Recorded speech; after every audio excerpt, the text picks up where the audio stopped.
পঞ্চগড়ে বাউল শিল্পী আবুল সরকারের পক্ষে নাসির উদ্দিন নামে এক ব্যক্তি আল্লাহকে কটূক্তি করে ফেসবুকে স্ট্যাটাস। জুমার নামাজের পর তাওহীদি জনতার বিক্ষোভ ও স্মারকলিপি প্রদান।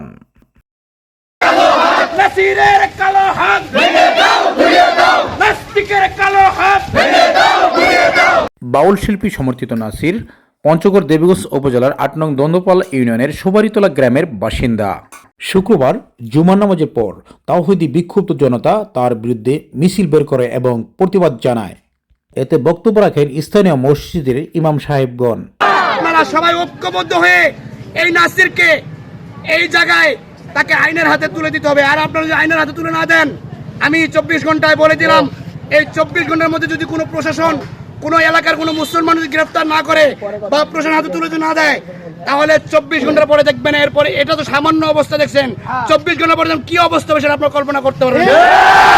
সংগ্রামী সাথী ও বন্ধুগণ, তৌহিদি জনতা, আমরা স্পষ্ট ভাষায় বলতে চাই, আইনের প্রতি শ্রদ্ধা রেখে, সর্বোচ্চ শ্রদ্ধা রেখে বলছি, আইনানুগভাবে আপনারা এই নাস্তিক নাসিরের ব্যবস্থা গ্রহণ করুন।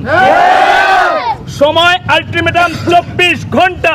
এ ব্যাপারে ইমাম সাহেবগণ দেবীগঞ্জ থানা অফিসার ইনচার্জ জনাব সুহেল রানার নিকট স্মারকলিপি প্রদান করেন। অভিযোগ করতে হবে আপনারা যারা সংক্ষুব্ধ, যারা এটাতে কষ্ট পাচ্ছেন না, যারা কষ্ট পাচ্ছেন এই পোস্টটাকে আমরা কষ্ট পাচ্ছি, এই ধরনের কথা বলবে কেন সে? তো আপনাদের একজন কাকে বাদী হয়ে একটা অভিযোগ দিতে হবে। এটা